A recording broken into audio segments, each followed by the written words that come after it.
A'udzu billahi minasyaitonir rajim. Bismillahirrahmanirrahim. Alhamdulillah rabbil alamin arrahmanir rahim maliki yaumiddin iyyaka na'budu wa iyyaka nasta'in.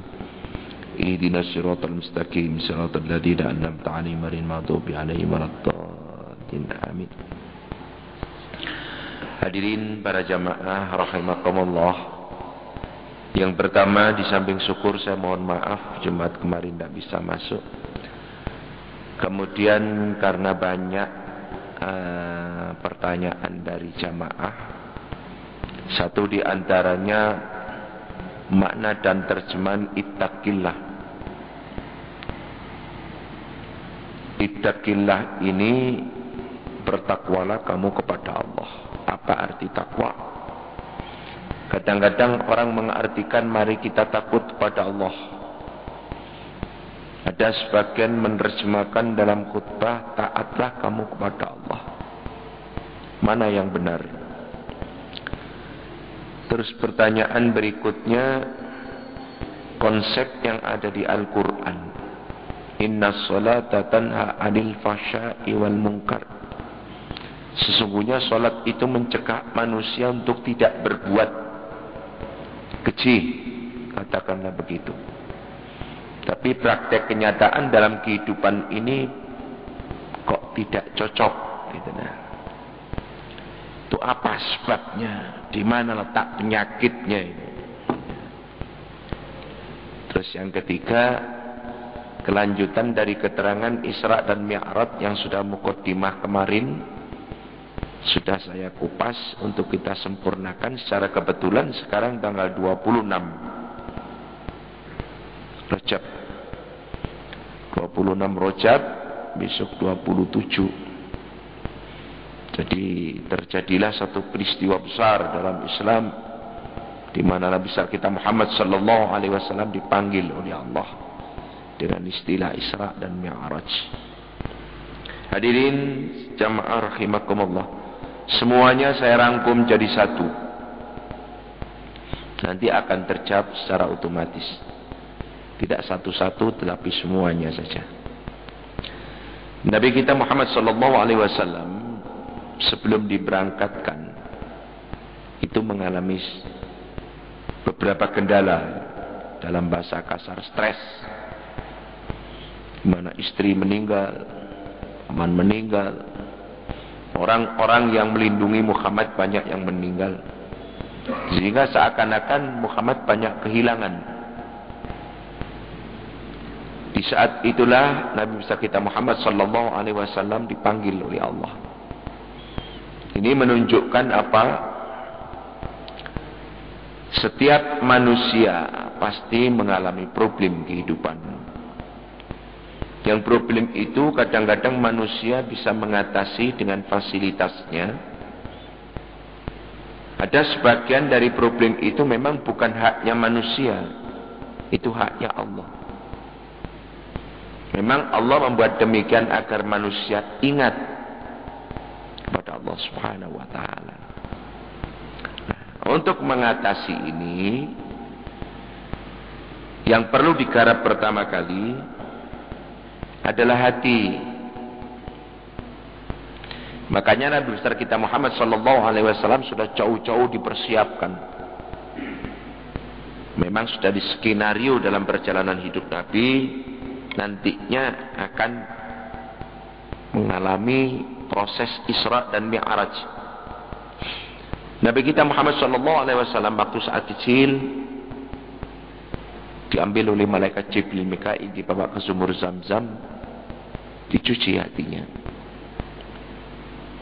Kemudian di saat beliau masuk di usia balik juga dicuci hatinya. Yang terakhir di saat beliau akan berangkat Isra dan Mi'raj, itu dicuci hatinya. Itu apa maknanya? Ternyata menghadap kepada Allah itu sentralnya di hati. Identik dengan kalimat jiwa, roh, batin. Memang ini yang digunakan kontak dengan Allah itu. Wa qur rabbaka fi nafsik. Berzikirlah kamu, ingatlah kamu sama Tuhanmu Fi nafsika, di dalam jiwa, perasaan, batin, roh hatimu. Jadi batin ini disebut di Al-Quran banyak istilah. Qalbun, ruhun, nafsun. Wa nafakhtu fihi min ruh, disebut ruh. Qalbun banyak sekali. Walaqad dara'na li jahannama katsiran minal jinni wal insi lahum qulub la yafqahuna biha. Banyak jin dan manusia terjerumus ke jurang kesengsaraan dunia akhirat karena lahum qulub la yafqahuna biha. Punya hati, tapi hatinya nggak bisa berubah. Atos qalbun. Qalbun itu apa sih? Alladzi yataqallab. Jadi hati itu sesuatu yang bisa bolak-balik. Makanya manusia kadang-kadang pagi bagus, sore mencelek. Istilah dalam bahasa Jawa, isuk dele sore tempe. Ya, sekarang khusuk wiritan, gue bengi gak sembahyang. Ya takalab. Nah, hati ini yang menentukan. Ya, nanti kita bahas. Lahum qulubun la yafqahuna biha, walum adanun yasma'u biha, walum a'yunun la yubsiruna biha, ulaika al-an'am banum adall ba'dakan ghafirun. Sentral bagusnya manusia ada 3 alat. 1 hati, 1 telinga, 1 mata. Ini 3-tiganya ini alat untuk menciptakan iman. Iman letaknya di hati, tapi lewat proses telinga dan mata. Kalau kita lewat telinga, dinasihati oleh kiai, mondok ke sana, bala kitab dan seterusnya, lewat nasihat telinga. Telinga ini tembus ke hati susah, sulit. Tetapi kalau dengan mata direct, langsung ke hati. Makanya ada peribahasa. Dari mana datangnya lintah? Dari sawah turun ke hati. Dari mana datangnya cinta? Dari mata turun ke hati. Sebab segala sesuatu itu kalau sudah langsung disaksikan, nggak usah komentar. Sudah tergerak dalam batin. Beda lagi, kita tidak tahu, hanya sekedar informasi. Masih tanda tanya, ngono iku bener apa enggak? Apik apa elek? Tapi kalau ditunjukkan langsung, makanya kenapa sih kadang-kadang ada pameran otomotif, katakanlah produk Honda, mobil baru, dipromosikan, diiklankan, wah, di TV, di koran dan lain sebagainya. Orang tidak begitu tertarik. Tapi begitu dibukakan showroom spesial Honda, produk baru, didekek rotok miring, pintunya dibuka, yang jaga cantik-cantik, baunya parfum. Wah, orang begitu melihat spontan. Wah, bagus ya. Padahal sudah berkali-kali ditonton di TV. Dan berkali-kali pula di surat kabar. Dan berkali-kali pula informasi masuk. Oh, itu bagus, bagus, bagus. Tapi karena nggak pernah tahu wujudnya, jadi nggak semangat. Berangkat dari rumah tidak niat. Tidak niat ya. Ya kebetulan mampir. Begitu ngelihat mobil ini, baik sekali nih. Ini otomatis, lengkap ya. Wah. Dengan hasil dia melihat, tergerak dalam batin. Apa? Ingin beli. Padahal nggak punya duit. Terus gimana? Cari utangan. Sana kemari. Wah. Menggebu-gebu hatinya ingin memiliki. Bagaimanapun caranya. Ini pengaruh melihat. Makanya hati, telinga, mata itu identik jadi satu. Ya, kalau kita ini enggak, kadang-kadang dikasih nasihat oleh kiai. Hadirin para jamaah, coba kita renungkan sejenak. Jagat alam raya ini tidak wujud sendiri. Ada yang mencipta. Siapa? Allah Subhanahu wa ta'ala. Tidak begitu tertarik. Kenapa? Sejak dari lahir sudah tahu jagat. Sudah tahu dunia ini. Dikasih tahu begitu, tidak tergerak. Ya. Beda lagi dengan barang yang baru. Umpamane anak wong tangani kosong, disebut digegem. Setelah itu setelah dibuka ana duwike. Wah, pinter wong iki. Lah, ternyata orang itu tertarik kalau barang baru. Kalau barang lama nggak tertarik, karena udah menyaksikan. Tapi begitu ditunjukkan barang baru, makanya Nabi Ibrahim alaihissalam waktu dikasih tahu bahwa Allah itu zat menghidupkan mematikan, Nabi Ibrahim bertanya, Rabbi arini kaifa tuhil maut. Ya Allah, bagaimana cara menghidupkan orang mati? Tuhan nggak bicara manusia itu asalnya mati, kemudian saya hidupkan. Di dalam rahim itu kan benda mati sebenarnya. Saya hidupkan lewat roh. Tuhan tidak begitu. Semua binatang tadinya mati, sekarang saya hidupkan. Tidak begitu. Tapi gebrakan barang baru. Gitu loh. Setelah Nabi Ibrahim minta bukti bagaimana cara menghidupkan orang mati, fakhud arbatan minatur, ambil 4 burung. Setelah dipegang Ibrahim 4 burung, hancurkan. Begitu dihancurkan dulu mati, bagi setiap ujung bukit, taruh di atas bukit. Sudah, sampun, panggil. Disuruh manggil. Begitu dipanggil, hidup. Persaksian peristiwa baru. Baru Nabi Ibrahim sujud, inni wajjahtu wajhiya lilladzi fataras samawati wal ardh. Jadi minta gebrakan baru. Nah, itu untuk menggarap hati. Mata bisa menggerakkan hati, telinga bisa menggerakkan hati. Kalau sudah hati, telinga dan mata rusak, sudah buyar. Rusak dalam arti sudah tidak bisa menerima hidayah Allah, buyar, Pak. Makanya sentranya hati, telinga tujuannya ke hati, mata tujuannya ke hati. Karena itulah Nabi besar kita Muhammad sallallahu alaihi wasallam, beliau akan menghadap kepada Allah, hatinya digarap lebih dahulu. Inna fil jasadil mudghah, kata Nabi. Di dalam diri manusia itu ada gumpalan. In salahat salakal jasadu kullu. Kalau itu bagus, bagus seluruhnya. Wa in fasadat, kalau itu rusak, rusak seluruhnya. Alah, apa itu? Wahyal qalb, hati. Karena itu kembali pada hati. Semuanya hati. Manusia bagus atau jelek, apa kata hatinya? Bukan apa kata ilmunya. Ilmunya pinter, belum tentu pekerjaannya bagus. Ya, ilmunya banyak, belum tentu kelakuannya baik. Sebab apa? Perilaku itu digerakkan oleh hati, bukan oleh otak. Kalau hatinya jelek, otomatis perilakunya jelek. Otaknya kosong, tidak berilmu, tapi hatinya bagus, pasti pekerjaannya baik. Ilmunya banyak, tapi hatinya rusak, pekerjaannya juga rusak. Tidak usah jauh-jauh.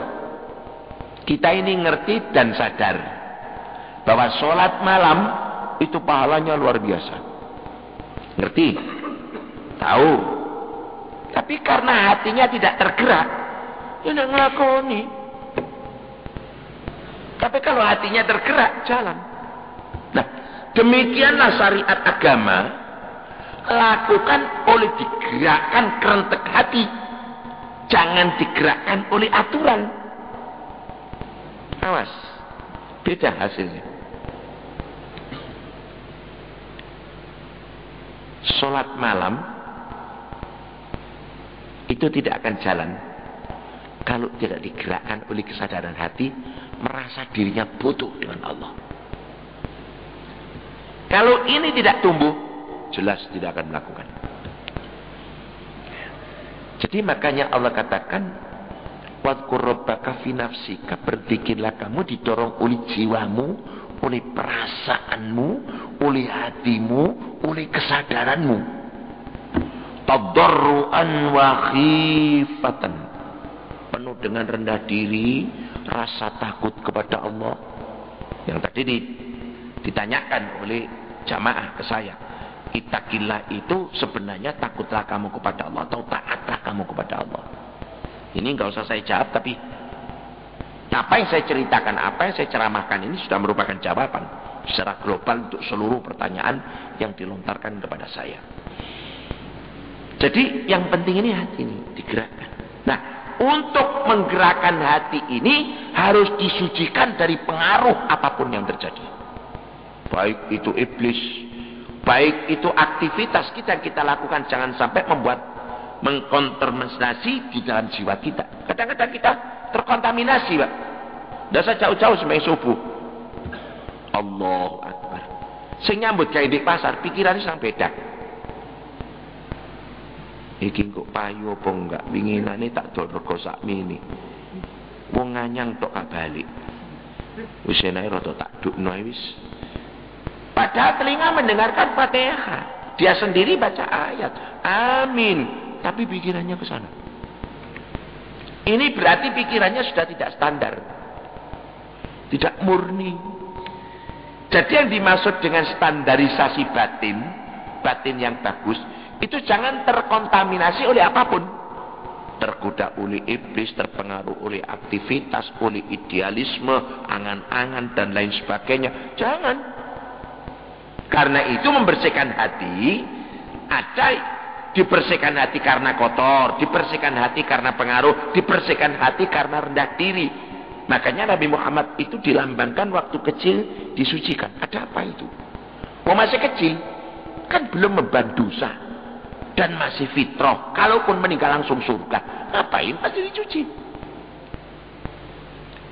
Ini adalah gambaran lambang membersihkan batin untuk menciptakan diri kita bermoral dan berakhlak. Kalau begitu maksudnya, ya kalau boleh saya tamsilkan begini, Pak. Ada orang mencuci pakaian, katakanlah mencuci sarung. Loh Mas, kenapa kok dicuci? Waduh, niki wawano yai kula damel sembahyang dadak melunggui telai jejak najis. Dibersihkan karena kotor, karena najis. Ini lambang orang bertobat karena memang dosa, wajar dan wajib. Tubu ayyuhal mu'minun la'allakum tuflihun. Bertobatlah kamu orang mukmin supaya kamu dapat pertolongan. Tuhan tidak akan menolong kalau tidak lewat proses tobat. Di sini tubuh ayyuhal, bertobatlah kamu. Tobatlah kamu ayo orang mukmin. Siapa orang mukmin ini? Yang disuruh tobat ini orang mukmin. Siapa orang mukmin? Santri, kiai, pedagang, wali, nabi. Kena apa nih, Pak? Kena semua. Loh, lah nabi tobat urusan apa? Makanya dengarkan dulu. Ternyata orang tobat tidak harus santri, tidak harus maling, tidak harus tukang copet. Nabi tobat. Nabi itu bertobat kepada Allah, kakinya sampai bengkak setiap hari. Tobat apaan? Makanya saya katakan orang mencuci sarung itu karena najis, wajar. Ada lagi mencuci sarung baru saja dipakai sembahyang zuhur, mulai rotok kudanan teles pucuke. Bareng asar kati balik mana nang masjid, dijak kancane, yuk jamaah maneh. Sik, aku tak ngumbah sarungku, aku tak ganti sarung. Lho lah apa diubah? Loh, lah iki mang mulai teko ngene masjid jamek kudanane pucuke teles. Lah tapi saiki yo garing, yo gak usah. Apa hukumnya sah najis? Loh, soal najis sai sisa, suci ini si suci. Coba bayangno, sarung mari kudanan, dikai sembahyang ngadep nang pangeran. Mosok ana sarung liyane. Ganti gak enak sawangane Kak ngurmati Allah. Ihfadillah yahfadka. Nabi pernah bernasihat kepada anak angkat namanya Anas bin Malik. Hormatan anak Allah, kan kok bakal didadakno wong terhormat. Mulia anak Allah, kan kok bakal didadakno wong sing mulia. Atas dasar itulah dia tidak sampai hati. Anak mana mau di perasaan sarung digawe turu, digawe sembahyang. Coba pikir, sarung digawe turu, mari ngono digawe sembahyang. Kan sarung mana ya? Walah, boyo ganti opo. Sarung digawe turu digawe sembahyang. Lah nemen. Ini hampir semua orang loh, Pak. Sarung digawe turu mari digawe sembahyang. Masya Allah. Ada lagi Sarungnya dicuci. Baru dibuka dari dus, dari kotak. Cuci. Loh, Mas, kok dicuci? Kan baru. Iya. Nah, kenapa? Sampai tahu. Di pabrik itu sarung diinjek-injek, diseret-seret. Baru dikebut-kebut, setrika, dilempit. Bayangkan. Mari dicai-cai. Mari lu digawe nyembah nang Gusti Allah. Lah ngene donga kon kabeh itu kon ndi? Wong pangeran gak diajeni. Lah cuci aja. Ternyata orang mencuci itu ada beberapa tingkatan. Bertobat pun juga demikian, maka lambangnya Muhammad. Hatinya dicuci sampai 3 kali itu minim. Apa itu artinya? Persiapkan diri batin kita untuk menghadap pada Allah dalam kondisi standar. Standar itu otomatis suci. Kullu mauludin yuladu 'alal fitrah, setiap anak lahir itu dalam kondisi suci. Suci dalam arti satu, dari kotoran, dari pengaruh, dari ilustrasi, dari dan sebagainya. Tidak harus kotor. Gak dosa tapi sembahyang ngelamun. Lah, kira-kira awake dhewe iki apa gak termasuk golongan sing ngene iki? Allahu Akbar, pikirannya macam-macam, Mas. Melayang-layang. Suruh konsen sentral gitu sulit. Inilah sebabnya kenapa Nabi Muhammad itu dicuci batin. Ista'inu bis sabri was shalah fa inna lakabiratun ilal khashiin. Persiapkan dirimu. Sesungguhnya sangat amat berat. Sembahyang itu sulit. Sembahyang artinya menghadap pada Allah. Apa sulitnya? Nah, ini masih mempersiapkan hati aja repotnya kayak begini. Ya kalau secara lahiriah Allahu Akbar, assalamualaikum hari. Mulai pangeran gregetan lho wong sembahyang. Kenapa? Alladzina hum an sholatim sahun. Tidak dipersiapkan dengan baik. Dari fisik sudah dipersiapkan dengan bagus. Dari hati dipersiapkan dengan baik. Sebab hati ini ya takolab, Pak. Berubah terus. Ya, berubah terus. Makanya ala bi dzikrillah tatmainnul qulub.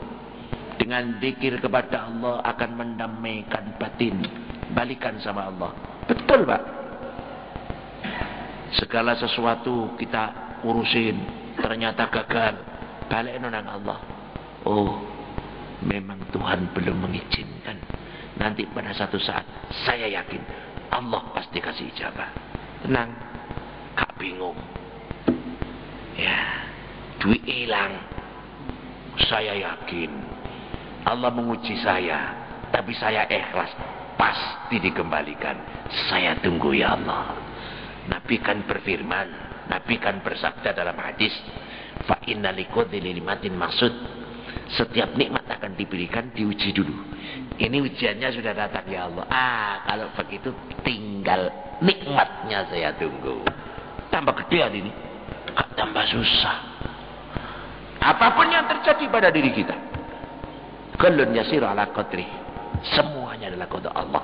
Serahkan, nanti akan diberesin sama Allah. Ala bi dzikrillah tatmainnul qulub. Kembali ke sana, seluruhnya akan damai. Tidak ada barang ribut, Pak. Kita tidak ngelangut, tidak stres, wah, gila. Tidak. Mati yang dibawa bukan itu kok. Yang dibawa amal-amal soleh. Ya, standarisasi batin itu, Pak, yang menyelamatkan. Makanya kita sering-sering menyebut. Kenapa sih? Kalau kita mau sholat, disunahkan. Qul a'udzu birabbin nas, malikin nas, ilahin nas, min syarril waswasil khannas. Alladhi waswisu fi sudurin nasi minal jinnati wan nas. Ilahi anta maqsud wa ridhoka matrub wa la hawla wa la quwata illa billahil aliyil. A'udzu billahi minasy syaitonir rajim. Bismillahirrahmanirrahim. Musalli. Tenang. Begitu Allahu Akbar. Sik menggos-menggos. Pikiran yang gelambiar karu-karuan. Buyar, Pak. Jadi mempersiapkan batin. Sebab nantinya manusia itu bagus dan tidaknya pada batin kita. Nah, batin ini digarap oleh Allah. Dengan cara apa? kalau Muhammad di Isra Mi'rajkan. Kalau Nabi Ibrahim dengan peristiwa 4 burungnya. Kalau Nabi Musa dengan tongkat mukjizatnya. Kalau Nabi Isa dengan mukjizat tangannya. Dan seterusnya. Makanya para sahabat-sahabat yang selalu berdampingan dengan Rasulullah dijamin surganya. Kenapa? Karena mereka itu orang baik-baik. Tarahum ruka'a sujada yabtaguna fadlan minallahi wa ridwana. Kau saksikan mereka itu selalu sujud, ruku. Kenapa? Karena sering menyaksikan barang-barang baru sebagai kebesaran-kebesaran Allah, bisa mengetuk hatinya untuk selalu ingat kepada kebesaran Allah. Contohnya, satu saat para sahabat diajak Nabi berangkat ke tempat Abu Talha, di sana sudah Isya. Diajak wudhu, tidak ada air. Abu Talha panggil, "Ta'al ya Abu Talha, ala kalina filma." Apa kamu punya air sedikit? "Dalal kalil ya Rasulullah, saya punya cuma sedikit." Khadiran, kawan ini. Dijokok kali Abu Talha, moji ada air. Sahabat kira-kira jumlahi antara ni 50 swidak 70 lah. Ayo alasan, tahu kau kunduh. Sing jenenge moci niki dijungkir, tangan Nabi lebokno dijungkir. Grocok banyu. Wudu kabeh, krocok wudu kabeh. Begitu terakhir moci ditaruh, tangan diangkat, driji Nabi mancur banyu. Moci ne diisi banyu, krocok. Begitu mati wis. Otomatis. Kau satu kukran. Akhirnya Abu Bakar panggil, "Ta'al ya Abu Bakrin, gini. Saiki aku wudu kerucukno." Nabi wudu.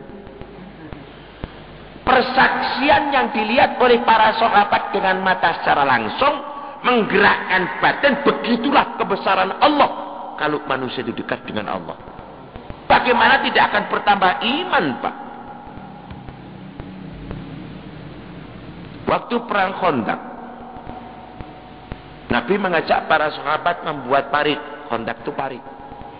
Terjadi perang dengan sistem politik parit. Artinya musuh cek esok melebu, dalannya dikrowo iyai, cek esok melebu.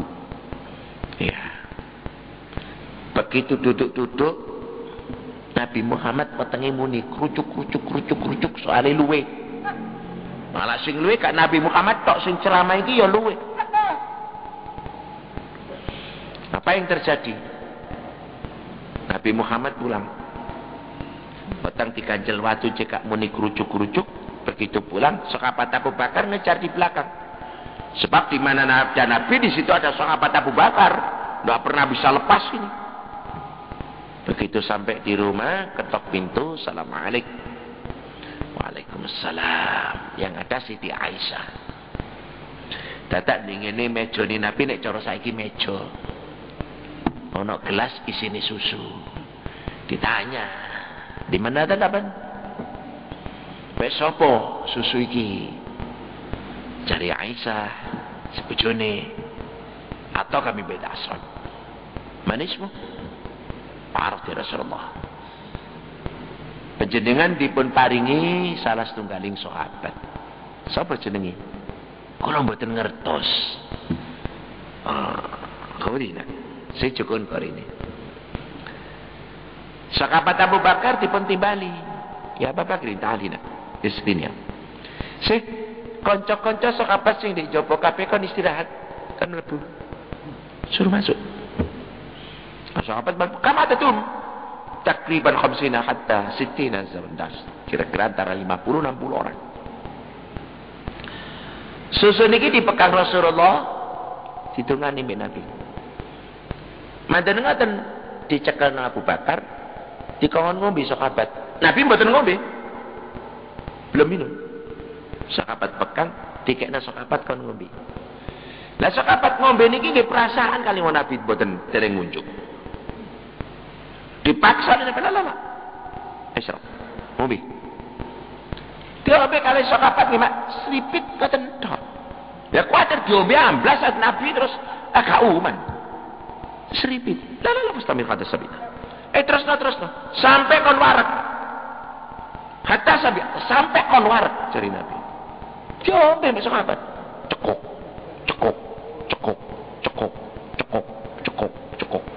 bareng dicoplok glegek. Dikasihkan sahabat lain. Begitu terus keliling sampai jumlah sahabat 50 hampir 60 orang. Si gelas ini gak kalong susune sahabat glegek kabeh. Iki lho. Pimpinane kaya ngene. Rakyate didhisikno. Duduk pimpinane sing dhisik, rakyate dhisikno. Lah kula nggih ngoten sebagai mubalik. Dikeki wedang. Iki kok tak kekno wong-wong dhisik. Aku gak uman. Gelasnya Nabi karo gelas niki siji. Nek gelasnya Nabi gelas barokah, Pak. Barang sing terakhir sahabat Abu Bakar kan ngombe. Perasaan ini diseruput lepas tapi ya terus sampai begitu penuh. Begitu diunjuk kali Nabi telas. Begitu telas ditaruh ini blek. Peristiwa-peristiwa kayak begini disaksikan mata langsung oleh para sahabat. Saya apa hatinya katanya nggak tergerak dan tidak akan percaya, Pak. Wong menyaksikan. Langsung percaya. Hal-hal yang seperti ini menjadikan hati itu bertambah bagus, bertambah percaya, bertambah iman, bertambah takwa, bertambah takarub, bertambah takut, bertambah khaufa wa tama'at. Terus di tempat terus begini. Ya apa ini? Anak santri melok kiai. Sak tekliwere kiai diperhatekno mbek santri. Ya Allah. Kiai Gus gak kekurangan ya.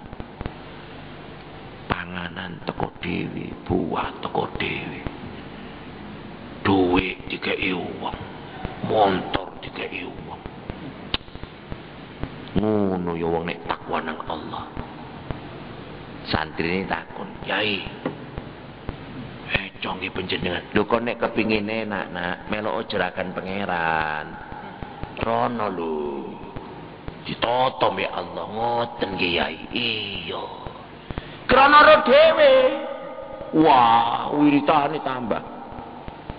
Sedina entek tas becak-becak. Soalnya didol. Ya karena tahu.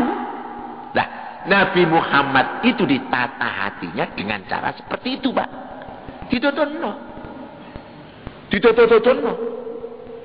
Hatinya biar tergerak. Muhammad, gak usah susah. Ayo saya ingin lancar. Teng Budi Jibril. Nama Dina. Teng nopo? Shopping. Budal nang Medina, teko Medina dikandani Muhammad. Kon gak usah cilik hati, gak usah susah. Siapa sih? Bojomu mati, kabeh mati, beres.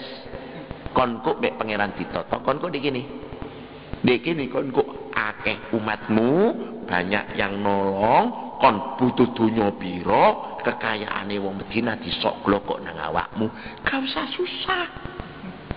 Hatimu gak percaya, ragu-ragu. Yuk, laku maneh. Laku nang Sajaratu Musa. Dikini lho Muhammad. Biyen niku ana raja jenenge Firaun. Adiguna. Pangeran gak seneng. Akhirnya lahir anak diangkat utusan pangeran jenenge Musa. Dikai mujizat tongkat. Dibarengi mbek Gusti Allah gemburan Firaun, berantakan hancur. Mulane kon gak usah cilik ati. Ya. Percaya kan? Nanti patimu. Wis, yuk laku maneh. Mampir nang Baitul Lahmin, Bethlehem. Muhammad, ndek kene biyen ana wong wedok. Bobot beni teko pangeran. Lah lho, mboten duwe bojo. Lahir. Dadi bobot nglairno anak kan duwe bojo. Yo. Waduh. Aniku sinten sing ngetengi? Ya iku pangeran kabeh sing ngatur. Terus anake diangkat dadi utusan jenenge Nabi Isa. Mulane kon gak usah cilik ati. Gusti aku kuwasa. Wis tak Wis meneng kowe wis. Ayo. Lencer maneh. Mampir nang Masjidil Aqsa, Yerusalem, Palestina. Bareng mampir nang masjid kono didelok sengenge wis metu. Nabi Muhammad takon Jibril, niku lak pun awana. Lah terus karepmu buruk niki pun ngantuk suwengi niki mboten turu. Oh ngono ta. Lah terus karepmu nggih diterusaken mawon mangke Jumat sekate dugi. Mumpun dintek-entekno saniki. Oh ngono ta. Nggih. Dadi santri-santri sing ngrungokno niki kabeh Jumat ngarep cok nglumpuk malih ngoten lho. Oh ya wis nek pancen tujuanmu ngono ya lereno. Dadi akhire Nabi Muhammad lahiran di Masjidil Aqsa kono akhire. Lah kok terus ya apa? Engko diterusno Jumat sing katene ngarep. Mergo buroke mambengi gak turu iki. Ngantuk. Ya. Maafkan pun. Ya. Namanya ngaji, ya. Rasanya nyusul lah, santai-santai mawon, santai. Mudah-mudahan sekilas apa yang saya bicarakan ini nanti kita lanjutkan Jumat yang akan datang dari Masjidil Aqsa langsung menuju alam arsy sampai kepada Sidratil Muntaha, alam malakut, terus ngadepkan pangeran. Yo opo oleh-olehe engko dibahas Jumat sing datang. Oh. Kembali lagi ke hati. Makanya hati ini digarap dengan bagus sampai koyok ngene iki kabeh dudono liwat moto atine cek tumoto. Ati Pak.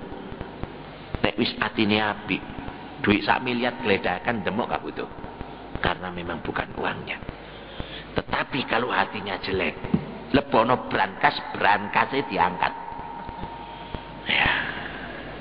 Lah supaya jok ngangkat brankas ya apa carane rungokno Jumat sing ati teko. Bismillahirrahmanirrahim. Allahumma shalli wa sallim wa barik walhamdulillahirabbil alamin. Rabbana taqabbal minna innaka antas samiul alim wa tub alaina innaka antat tawwabur rahim. Rabbana ighfir lana dhunubana wa kaffir 'anna sayyi'atina wa tawaffana ma'al abrar. Rabbana la tuzigh qulubana ba'da idh hadaytana wa hab lana min ladunka rahmah innaka antal wahhab. Rabbana la tu'akhidhna in nasina ta'ana. Rabbana wa la tahmilna kama hamalta min qablina. Rabbana wa la tuhammilna ma la taqata lana bih. Wa'fu 'anna waghfir lana warhamna anta maulana wansurna 'alal qaumil kafirin bi rahmatika ya arhamar rahimin. Rabbana atina fid dunya hasanah ya Allah wa fil akhirati hasanah ya Allah. وقنا عذاب النار اللهم إنا نسألك السلامة ونسألك الغنى ونسألك التقى ونسألك البركة ونسألك الشيخة ونسألك الدرجة ونسألك حسن الخاتمة ونسأل الجنة خالدين فيها أبدا اللهم استجب وتقبل حاجتنا وحاجة أهلنا وذريتنا وحاجتنا جماعتنا هذه يا الله خصوصا يا الله يا الله يا الله لا يا الله يا الله يسر ولا تعسر يسر ولا تعسر يا الله يسر ولا تعسر يا الله يا الله أمرنا الله إنك على كل شيء قدير ربنا آتنا في الدنيا حسنة وفي الآخرة حسنة وقنا عذاب النار وصلى الله على محمد النبي الأمي وعلى آله وصحبه وبارك وسلم. الفاتحة. أعوذ بالله من الشيطان بسم الله الرحمن الرحيم الحمد لله رب العالمين الرحمن الرحيم مالك يوم الدين إياك نعبد وإياك نستعين الصراط المستقيم صراط الذين أنعمت عليهم غير المغضوب عليهم ولا الضالين آمين. Billahi taufiq wal hidayah wa ridha wal inayah. Wassalamualaikum warahmatullahi wabarakatuh. Allahumma